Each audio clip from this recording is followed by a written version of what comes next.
అందరికీ నమస్కారం. మీరు చూస్తున్నారు లక్ష్మణ్ ఐక్యూ యూట్యూబ్ ఛానల్. ప్రస్తుతం ఆంధ్రప్రదేశ్లో ఈ క్రాప్ నమోదు అనేది జరుగుతూ ఉంది.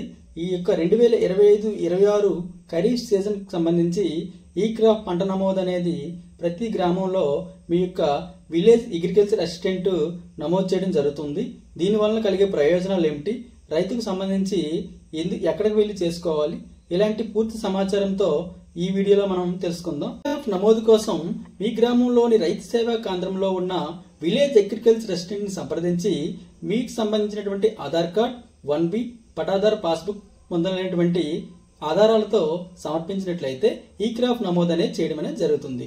దీనికి చివరి తేదీగా సెప్టెంబర్ 30 తేదీగా ఇటీవల రాష్ట్ర వ్యవసాయ కమిషనర్ నిర్ణయించడం అనేది జరిగింది. ఈ క్రాప్ నమోదు చేసుకోవడం వల్ల కేంద్ర రాష్ట్ర ప్రభుత్వాలు అందించే సంక్షేమ పథకాలకు అర్హత పొందుతారు.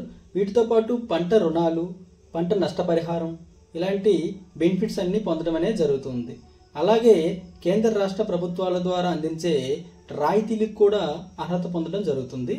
వీటితో పాటుగా కొన్ని రకాలైనటువంటి ఎరువులు, పురుగు మందులు, విత్తనాల్లో రాయితీ పొందడం జరుగుతుంది.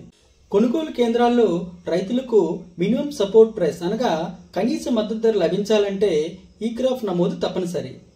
ఇలాంటి వీడియోల కోసం మా యొక్క యూట్యూబ్ ఛానల్ని లైక్ చేయండి, షేర్ చేయండి, సబ్స్క్రైబ్ చేయండి. Thank you all.